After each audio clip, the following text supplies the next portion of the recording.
Hello and welcome to the New Thought Men's Podcast, where we explore what it is to be a healthy spiritual man today.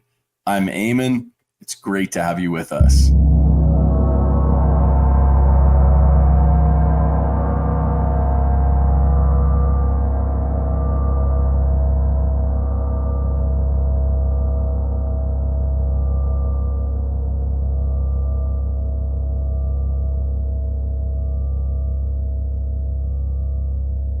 Hello and welcome to the New Thought Men's Podcast. I am Eamon. Today we have with us Elzia Sekou. Welcome, Elzia. So great to see you. So great to have you with us today. Before we get going on our discussion, wonderful. Before we get going on our discussion of diversity, I just want to share with our listeners a little bit about you as a minister. So Reverend Elzia Sekou is the senior minister at CSL Denver, that's csldenver.org, and is a member of the Centers for Spiritual Living Ministers Council. He did serve on the Centers for Spiritual Living Diversity Committee and Special Focus. He was a young adult minister at Mile High Church and as an Islamic imam. Is that correct, Elzia? Imam? Yep. Imam. Imam. He conducted workshops on prayer, hermeneutics, ancient Egypt, Islam, and religious science. He was also a presenter at the inaugural celebration of our Soul People of African Descent New Thought Conference. He has lived in 4 states and Australia, which provides him with a unique perspective on relationship building and cultural differences. Elzia, welcome. So great to have you today on the show. Thank you. Pleasure to be here. You just shared with us for our New Thought Men's Summit, a wonderful sharing on diversity. And so let's just dive right into it.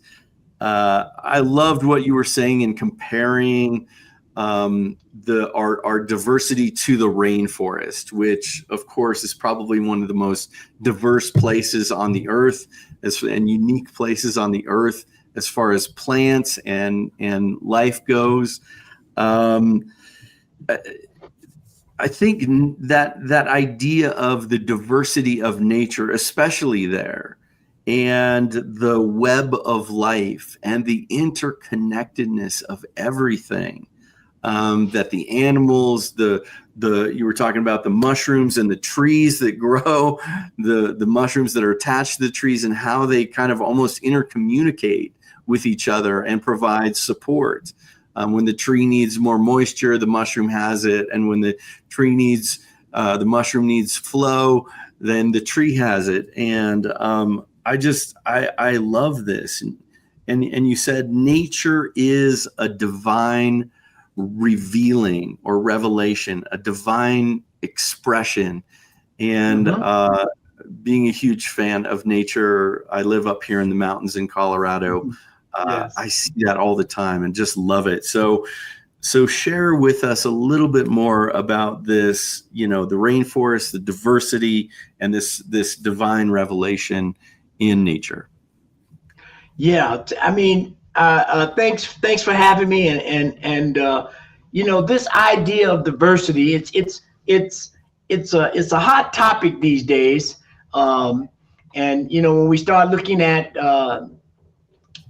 one of the progenitors, if you will, the DEIB efforts that are going on, diversity, equity,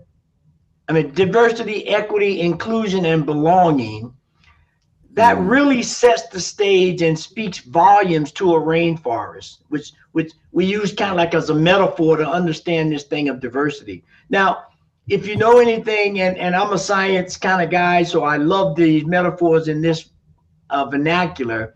There's several million species, if you will, in the rainforest. I mean, every so often you'll hear of some different species of frog or of snake or bug or plant that emerges from paying attention. Things are being revealed from the rainforest that allow us to take notice and pay attention, right? And so when we talk about a revelation or revealing, that's what we mean, right? How do we begin to look at these various diverse ideas that are all over the world and begin to use them as tools and teaching points for how we live together, how we work together? You know, there's this story of a society that meet from the desert that meets a society from the rainforest, and they're talking about the divine, and they're going back and forth, and the desert community is saying, oh man, we understand the oneness of all by the rain that we get. You know, we understand and tap into that aspect of the rain. And then the individuals in the rainforest say, oh no, we tap into the sun. And so here are two different distinct environments, two distinct cultures, a desert culture and a rain culture, if you will, that are worshiping, for lack of a better word, or acknowledging the powers of different aspects of the divine. And so we learn that, you know, one person's environment, one person's understanding or observation of all there is can be very different from another person's, but they both are correct, which speaks to the diversity, which speaks to the idea that there's this oneness that allows us to tap into this diversity of life based on where we are, based on who we are. And when we can do that, we can move beyond some of these differences. All you need to do is take that person from the rainforest and put them in the desert, or vice versa. Then they begin to get a different perspective. Oh man, it is just wet in this rainforest. Could we get a little more sun? Or if you're in the desert, can I get just a little more rain? And I think that's what we are now. And that last letter of the DEIB, that belonging piece, to show that there is a belonging that takes place. It may not fit in every place or every situation, but there is a belonging for everything. You know, it reminds me of the symphony story where, you know, the drummer or the guy with the cymbal is sitting there. He goes through a 2-hour a concert, just to, at the end, they hit the cymbal one time. He waits for that one moment to show his stuff, to show his belonging. And that's where we are, I believe now, that we each have to own who we are and bring it forth as we continue to experience this thing called life. Yeah. Thanks, Elzia.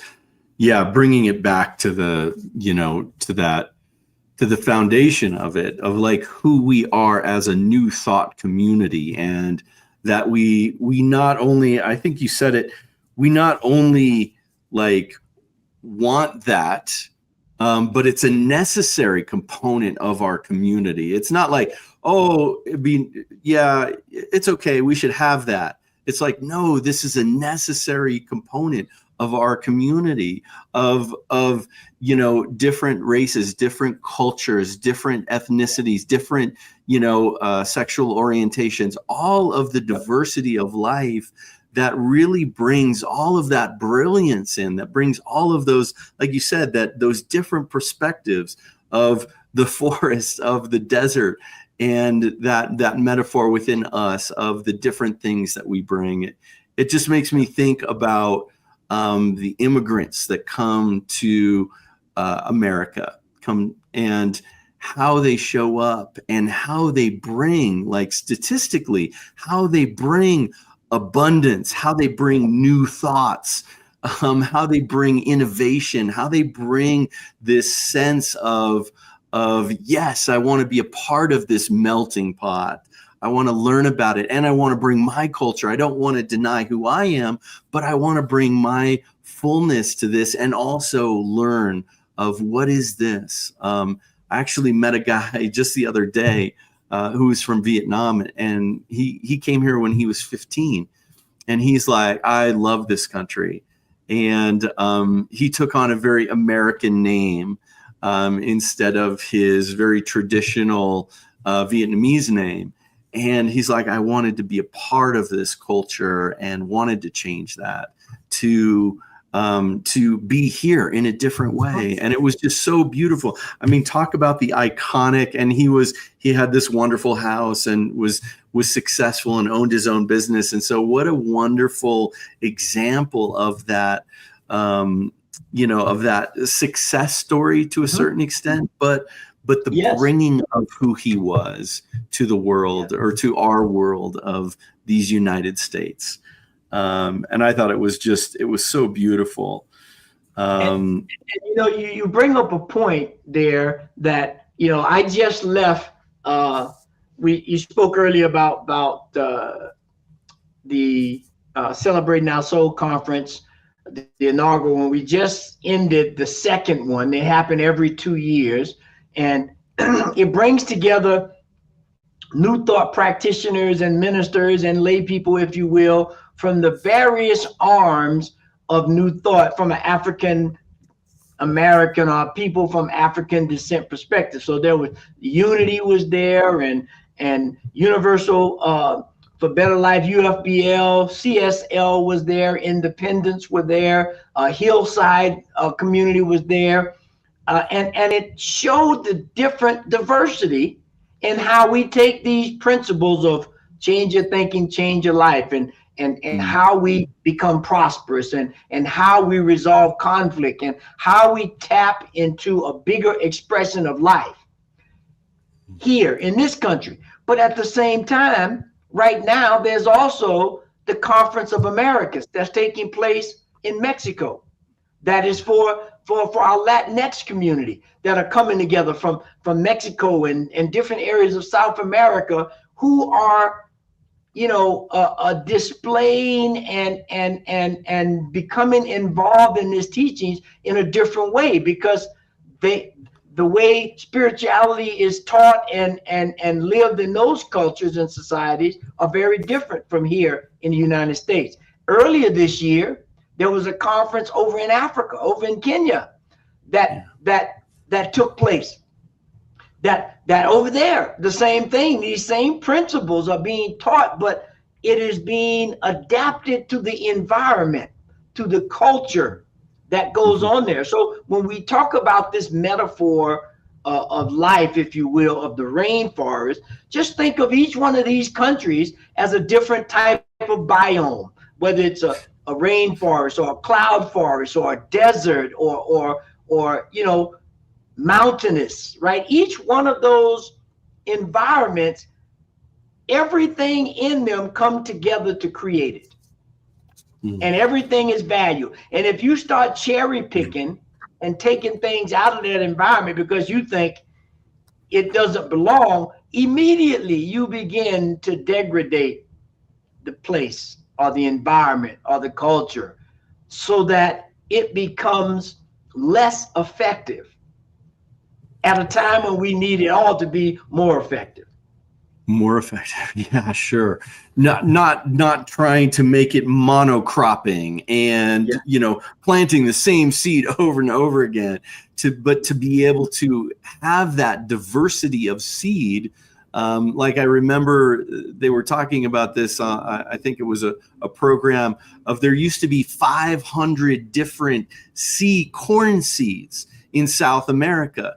And there was this huge diversity of corn seeds, because it's like, these are blight resistant. These are when there isn't enough rain, or when there's too much rain and it's too wet.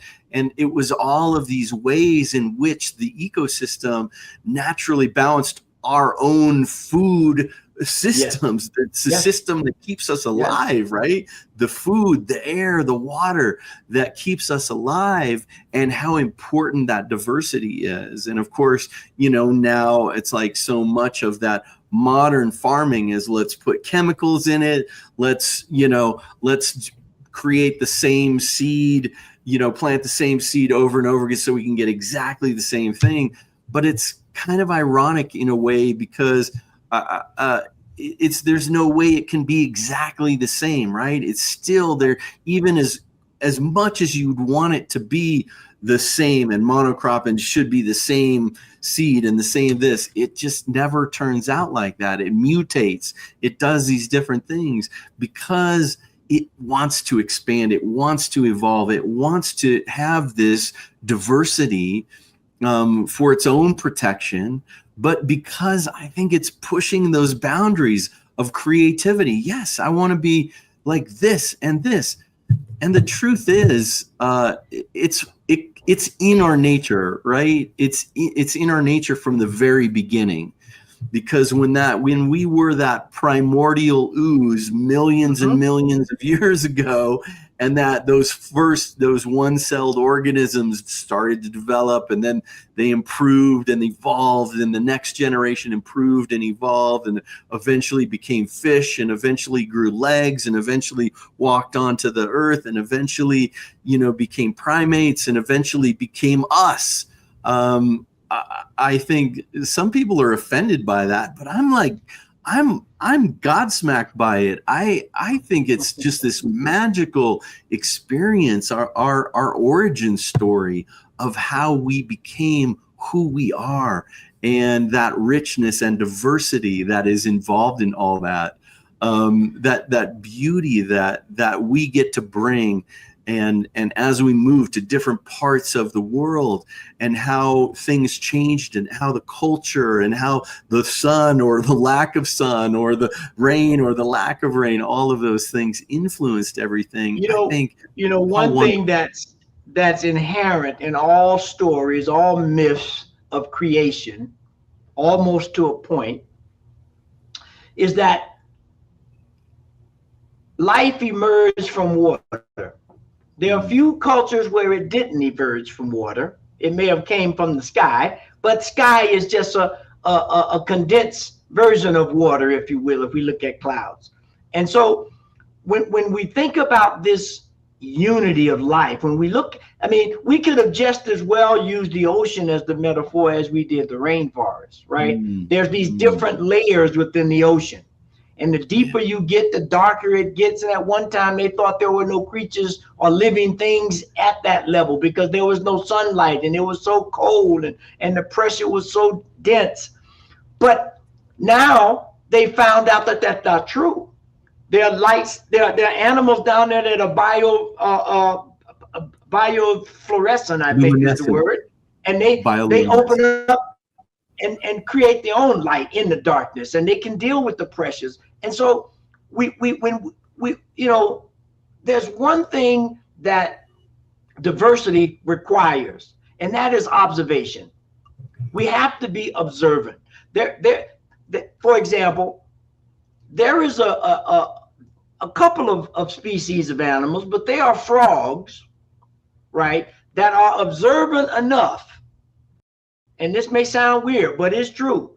They are frogs that are observant enough, and they will switch between genders when one of the other is not present enough to continue life. That there are types of frogs that can be male or female to procreate, to keep moving forward that species of life. And so, now, for some people, they might say, "Ooh, go look it up. Go look up frogs that can switch gender based on the environment, the culture that they find themselves in, to continue life." And so when we look at diversity in this fashion, however we live in such a multi-layered world. When we talk about the rainforest, there's the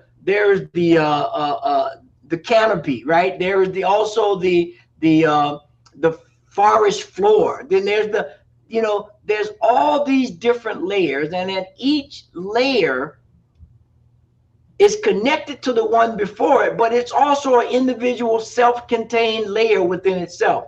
And I like to use the idea of the body, right? There's the circulatory system and there's the respiratory system. Now, they're self-contained, but I guarantee you the respiratory system does not get mad at the circulatory system and say, I'm not going to give the heart any air. Or the heart or the circulatory system does not say, I'm not going to move through the body so that oxygen begins to permeate the body. They understand that there's a symbiotic relationship. There's a oneness that goes there. Even though it's self-contained, it cannot survive without the other. And that's what we have to begin to operate from. That's what we have to begin to be more observant in how we get along. And when there's a conflict, right? If you're out running and you need more air, the heart will beat faster. When you slow down, the heart will beat slower. And if you get too out of balance, you might pass out, right? Because you're not maintaining that balance. And so that's how we have to begin to look at all the problems we're facing, whether they're economical, political, ecological. There is a diversity, there is a oneness that fits everything together. There is a linchpin between the ecological and the political. There's a linchpin there of diversity. And we have to begin to be more observant and understand that there is a unique intelligence and wisdom that is beyond our present moment, that if we observe, that if we listen, that if we be still and know that everything here belongs. It's like you see these commercials every now and then where they talk about these tables and sets you get from IKEA or some of these places, not to badmouth IKEA because I love IKEA, but you get this bag of things to put together, and then at the end, you have few pieces left, and it's like, well, they all need to be in here, or else it's not going to be stable. It's not going to do. And that is the same thing we're dealing with here. All the people, all the various cultures, all the colors, all the ideas, all the expressions of able and disabled bodies create a oneness where everything is needed. Yeah, beautiful, Elzia. The inclusivity of all of it, and the celebration of that inclusivity, the celebration of that diversity, that does make us stronger. So you also in your talk, you also talked about the strength, these kind of three sort of pillars that we need, and I think it was strength and diversity, interdependence, and adaptability. Can you share more about that with us? Yes. Well, just right off the bat, that adaptability, that story of the frog is an idea of innovation and adaptability. Yeah. That allows a species of life to be in tune enough to understand, how do I adapt? How do I innovate to make sure that the thing that I bring to the whole is continually presented, is continually available, which if I go back up the scale, that speaks directly to the strength of what diversity is. Here's a species that is intuitive enough that says, hey, I need to change, I need to adapt, and it does so. And by doing so, it creates this strength, it creates this point of reference that says, not only will we survive, it also enhances the interdependency, the connection, the common destiny that everything shares, even though it may seem to be antagonistic to this other thing. Sometimes that antagonisticness is what's needed. You think about the body. When you do exercise, there's an antagonistic going on there. The body is like, oh man, I don't want to do no more push-ups. I don't want to do any more sit-ups rather. But as a result of that antagonistic relationship, everything gets stronger. My arms get stronger, my physical body, my mind. We have all the scientific evidence that points to when we can integrate these various parts of diverse things together, that everything gets better. My mind gets better. My body gets better. The way I interact with others get better. My ability to pay attention gets better. And that's what this idea of diversity is. It's about uncovering and bringing forth those aspects of ourselves that we allow to go dormant, or we have not even discovered, just like we have these situations in the rainforest where every now and then you say, we just found a new species, or we just found a new plant. Yeah. And you're thinking, golly, are we still finding plants and animals that exist all this time? Yes, because certain situations, certain circumstances create the opportunity for those things to come forth. And so when we look at those points of their strength and diversity and the ability to of this interdependence, this common destiny, and the ability to adapt and be innovative, that's when we begin to see this idea of the harmony that is present within diversity. There's a dance, there's a symphony that's going on that, we need to all get with the program. I love that, the harmony in it, because there is and it's so necessary. It's so for everyone to bring their gifts and their talents, for everyone to bring that brilliance. And sometimes that comes from culture. Sometimes that comes from upbringing. Sometimes that comes from, perspective.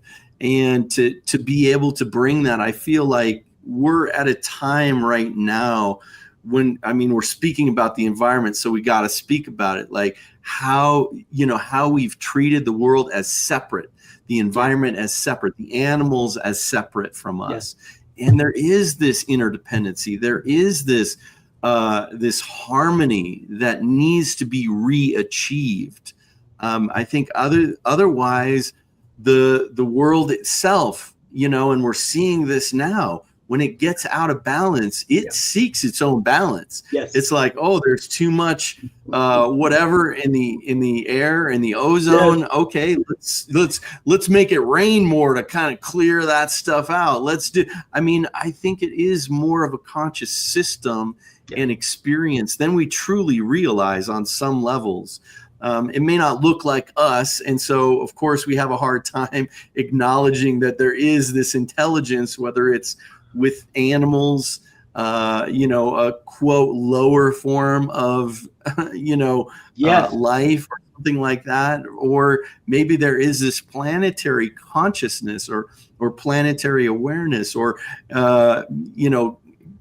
awareness of galaxy, awareness of universe, awareness of cosmos, like the entirety. There is this intelligence within all of it, and of course we believe that as new thought. We are it may not be like the religion of our upbringing, or that story of what that is, like this all powerful being up there, like there's this one guy with a long beard sitting and judging on the clouds or whatever.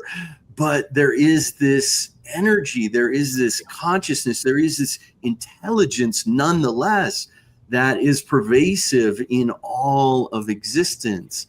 And that is the true essence of us and our oneness, our interconnectedness, our wholeness, both as individuals and as this expression of the divine life. It's that infinite knowingness or that oneness that we all get to participate, even in our own little, individual human experience. We're participating in the wisdom by living our own life, by giving our gifts. We get to add to that collective, that massive collective understanding of what life is on And some level.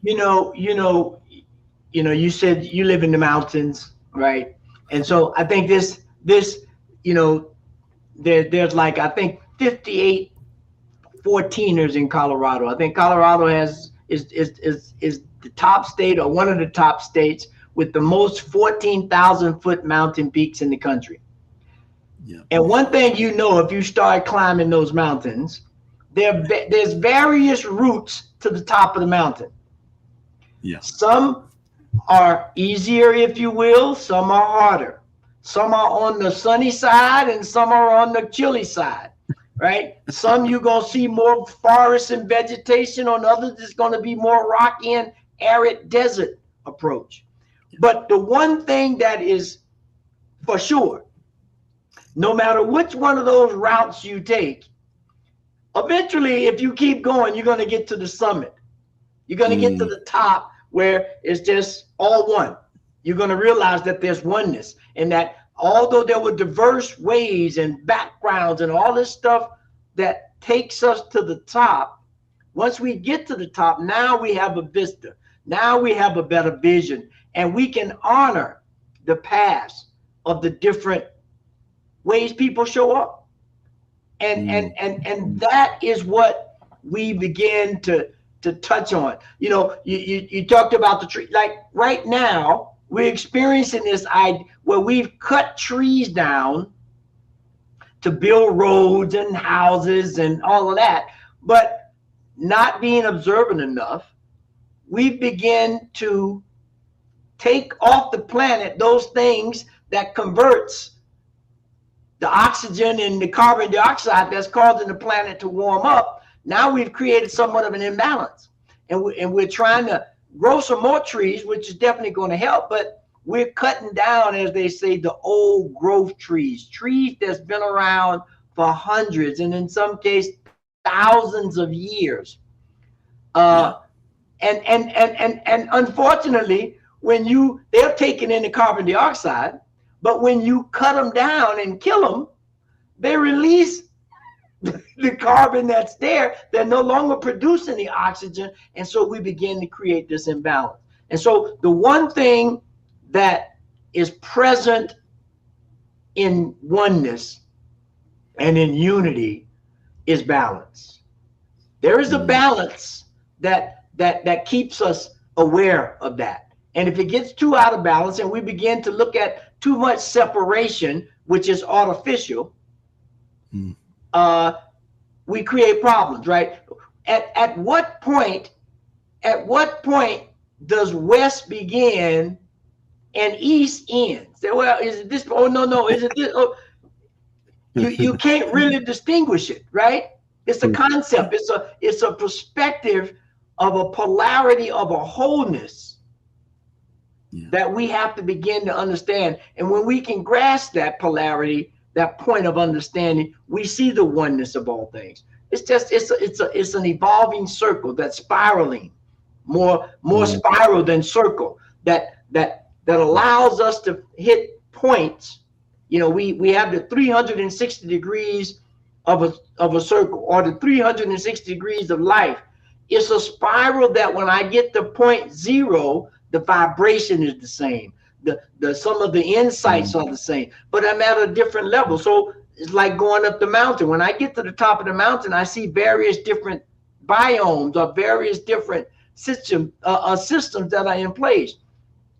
But when we can begin to look at life in this way, as a multi-layered, interconnected oneness, this idea of diversity, this idea of give and take, this idea of continual flow becomes easy to understand, and it becomes easier to yield when you need to yield, and become a little more assertive when you need to be more assertive.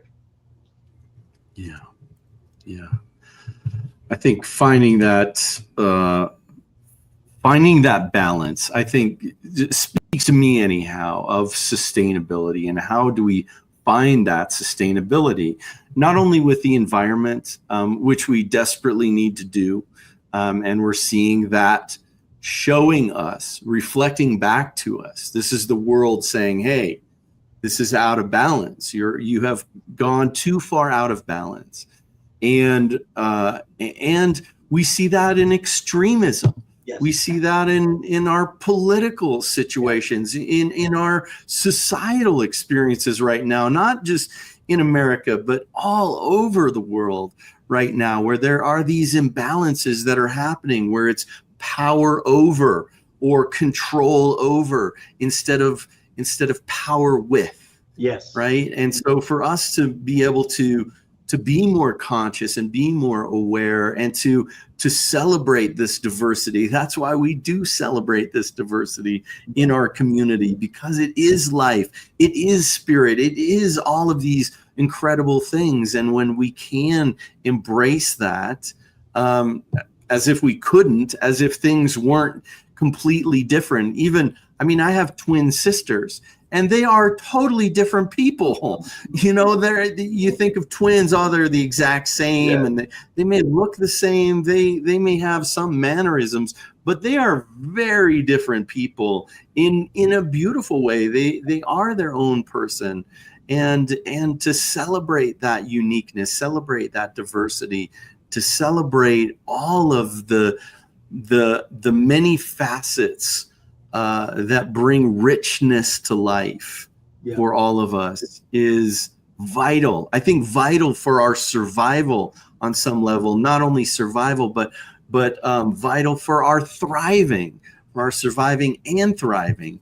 So I think that's what we're moving more and more into as we evolve, as you said, spiral up, as we move in this evolutionary and you know, you bring to mind this idea that we talk about it a lot in New Thought communities, and this idea of the mirror. You know, when I look at someone, they're a mirror of me, right? So whatever they're feeling, I'm feeling too. When they're hurting, there's a similar hurt in me.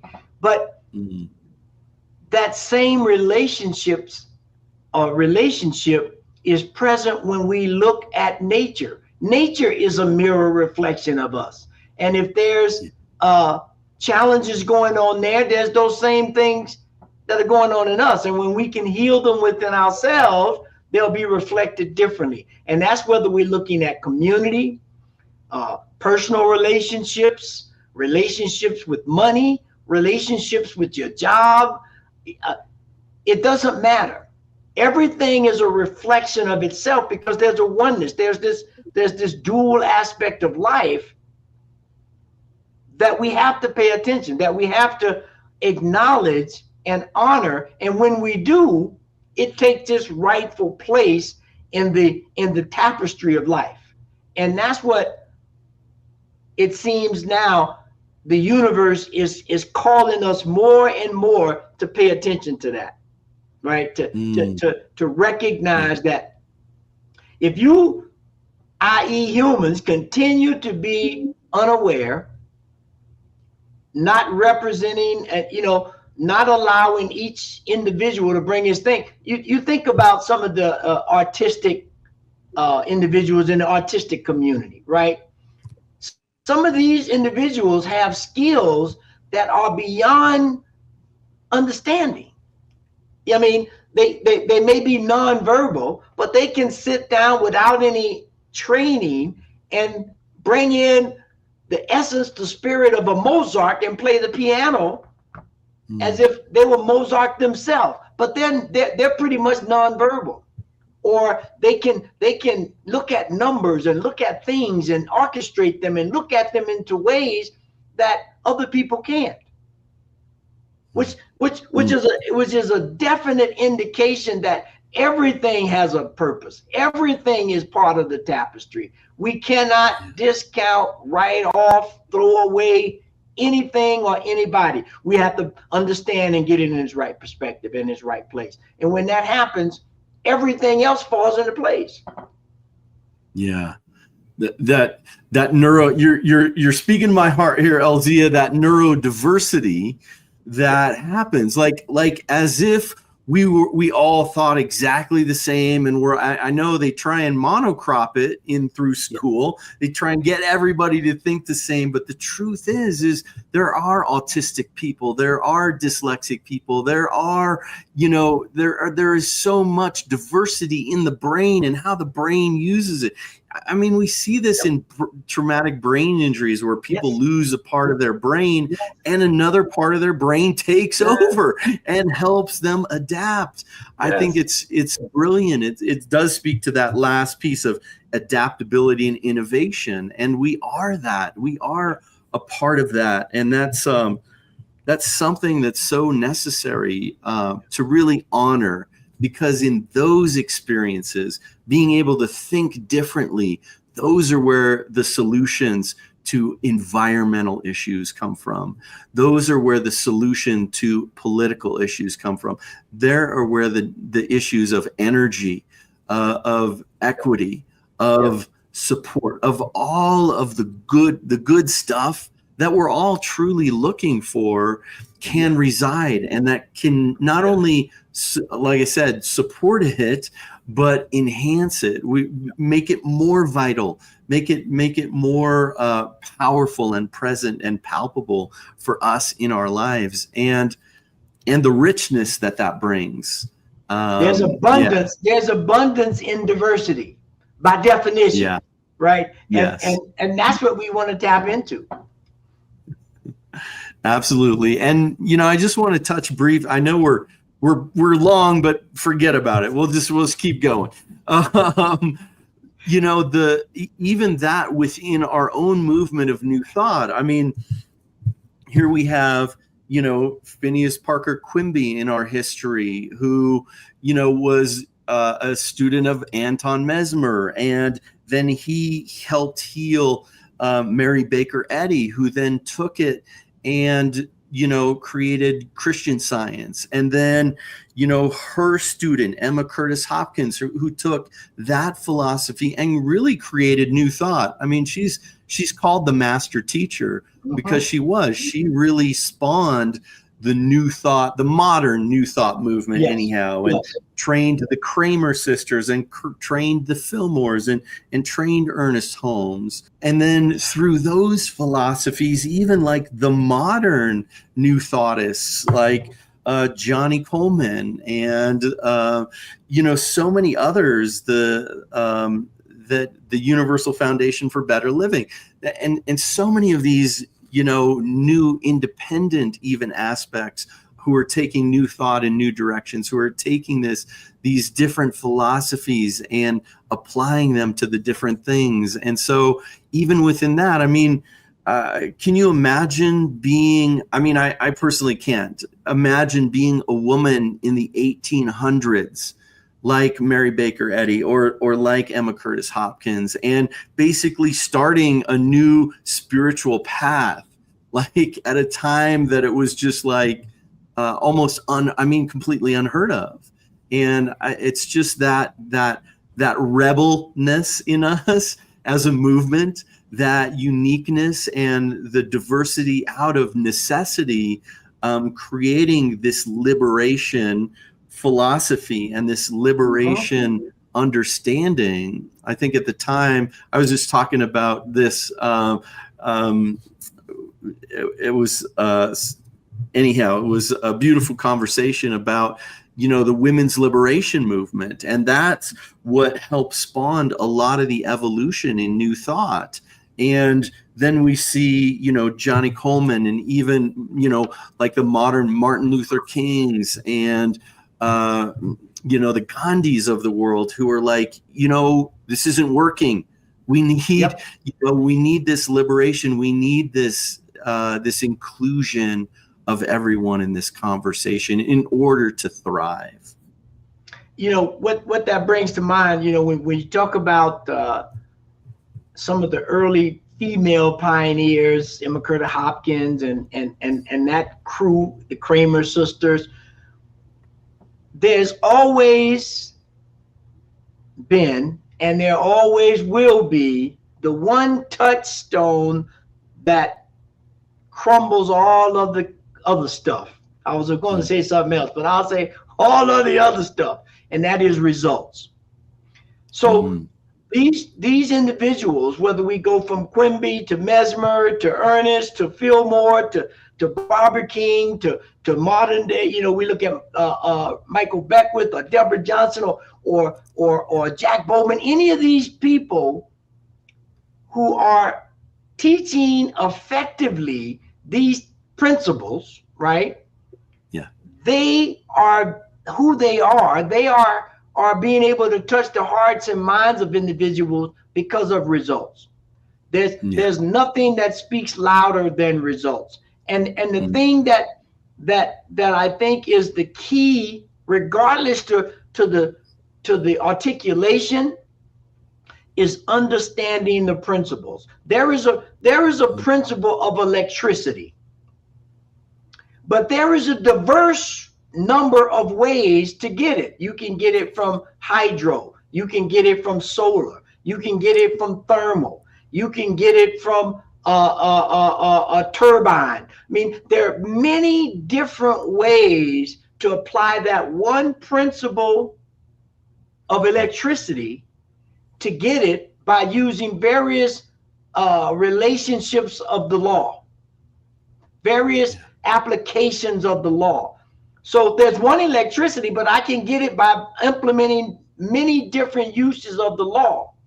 And so when we begin to understand that, it's basically that. It is this principle of oneness. It is this idea of interdependency. It's this idea of working together, and that I can display it, I can articulate it from various points of view, whether I use my human body, whether I use the rainforest, whether I use a mountaintop. Those are all different law applications of that principle. And we see how it works. Everything has its part. When we can do that, these teachings, regardless to who the articulator is, if you will, can be applied to your life and to different situations. Whereas, to be quite frank, there are points of unity that articulates how to use these principles that are sometimes clearer than religious science. Or there may be something in Universal Life for Better Living that does it better than those two. And so we begin to see, I don't, when I'm trying to spread butter on my toast, I don't take a steak knife, I take a butter knife. But when I get ready to cut the steak, now I got the steak knife. So we have to begin to be observed. Not that I can't do it, the effectiveness is going to be different. The results is going to be different. And in some cases, I might just mess the whole thing up.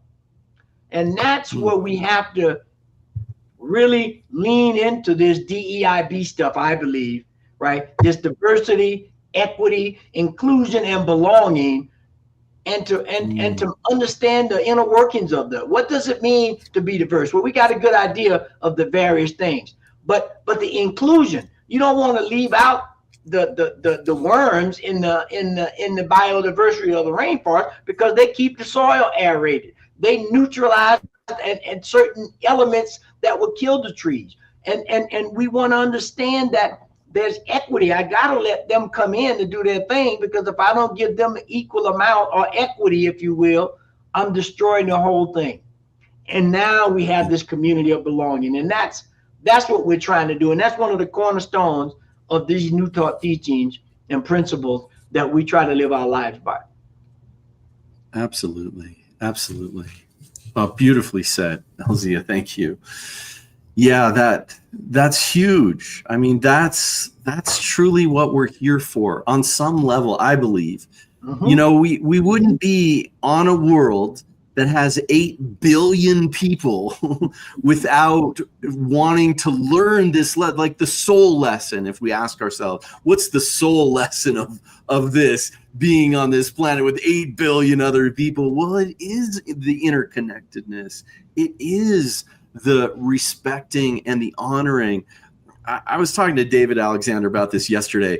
It is almost humorous, like in some ways. If it weren't sad in other ways, it's almost humorous, because we are 99 0.9% the same. We have the same blood, we have the same systems, we have the same DNA. And because we have a few different thoughts, that come from usually higher intelligence, quote unquote, of like, oh, I'm better than that person, or I'm, my way is the better way, or my race is the better race, to put it into that, real experience. And instead, and cutting out all of that and nullifying all of that says we are all of value. That's the thing I love about New Thought is I see you are a spirit, you are spirit, you are spirit. And not that we're colorblind, because we want to see people for who they really are. And we want to be seen truthfully for who we are. But to be able to say, I see that commonality in you too. And even though we're like, ooh, the Dalai Lama, oh, he must be like 110% spiritual, right? Whereas I'm only like 99% spiritual, or I'm only half spiritual. No, we're all 100% spirit. Yeah. We can't be any more. We can't be any less. We are all fully that thing. And I think that's where we have the advantage. Yes. Being New Thought, having this philosophy, having this perception of who we truly are on this foundational level, even though it's paradoxical to the human beingness of us and the differences and the genders and the culture and just everything that says you are different, or that person's different than me because they look different, or they talk different, or they act different, or all of these things. But to truly narrow it down and to say, yes, those things are true. And also we are one. We are connected. We are the same stuff. There's that saying that goes, unity is not uniformity. And so oftentimes we expect this idea of unity to mean everybody's the same, but it's not, right? And when you think about, to show this real connection between the physical world and ourselves, if you take a multivitamin, which probably I would say 85-90% of the people on the planet are taking some kind of multivitamin, and in those vitamins are those things we call minerals that we call not animate. But when there's magnesium, and there's copper, and there's iron, and there's all these different minerals that make us up. And if we don't have them, if I don't have enough iron in my body to show some real diversity, I'm going to get sick, right? And I'm going to be anemic. I might die, right? If I don't have enough zinc or copper. So we have to pay attention. We have to be observant to look at how everything works together for the goodness and glory of the divine. That this diversity of everything is the beauty and the creativeness of the one thing. And it's exhibited and displayed every day in every way. We just have to wake up to that idea. And when we do, now we can get the real work done, right? We can begin to create life that supports and recognizes and allow everything to belong. Because you start randomly taking things out, you create something that you can't put back together. Be like Humpty Dumpty. Yeah. We need it all to truly flourish. Yes. We do. Oh, Elzia, I mean, we could go on with it. We've already gone on, but okay, I have one final question before we leave, and we will definitely talk again, my friend. Yes. But the question that I've been asking, on this podcast, and I think it's an important one, is what does healthy masculinity look like in the 21st century? That's a good question. And it's needed right now, because we look at the world around us, and the patriarchal energy has caused some serious issues for us to deal with. And so when I look at masculinity in this day and age, it is a representation of the whole. It is the understanding of the yin and yang of life. Every feminine aspect has a masculine counterpart. Every masculine aspect has a feminine counterpart. And because we've created such a separation between the two, and have not tried to understand the give and take relationship, we've created not only a divide between those two halves of our brain, if you will, those two halves of life itself.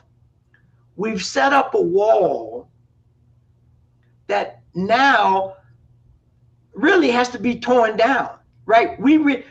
There's no way to paint it or do any of these other things to try to make it look good or feel good. It has to be brought down to the base level so we understand that there is connectivity in life, there's interrelationship in life. And for us to be fully masculine in this new world, we have to show compassion, we have to show assertiveness, we have to show understanding, and we have to show a sternness, if you will. And sometimes I may need 95% compassion and 5% stern, and sometimes it might be the reverse. And that just speaks to this idea that life is fluid. You know, the Taoist symbol, the yin and yang, is a perfect example. You have these two things where it's big on one end and then it gets smaller and it just falls into.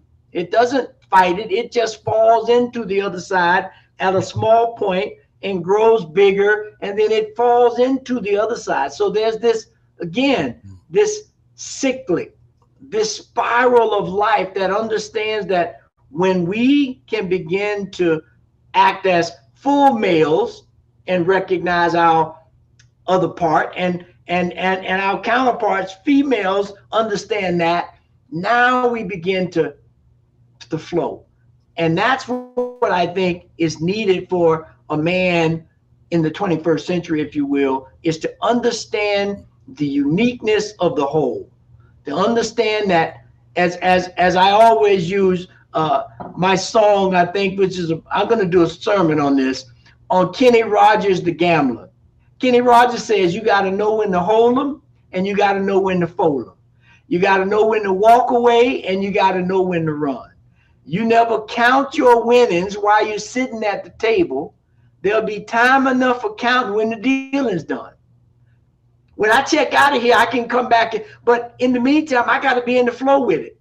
I can't get trapped by these individual separate things that we put so much value on and lose sight of the whole. And when we as men can begin to do that and fully immerse ourselves and fully engage ourselves in life, forgetting labels, forgetting appearances, then we can be exactly who God created us to be, in the exact image and likeness of the Mother, Father, God that created all things. I love that, Elzia, and I love your old school reference too. That was awesome. Well, our time here is, let's go ahead and wrap it up. But I so enjoyed this conversation, so enjoy you. We've done several podcasts together, and I look forward to many more. Thank you so much, Elzia, for being here today and for sharing your wisdom. Thank you. Appreciate My pleasure. Peace and blessings. Yeah.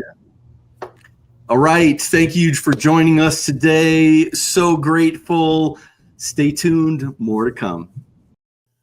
I hope you enjoyed this interview from the New Thought Men's podcast. For instant access to all podcast interviews, talks from our summit, men's groups, and so much more, join us at newthoughtmens.community.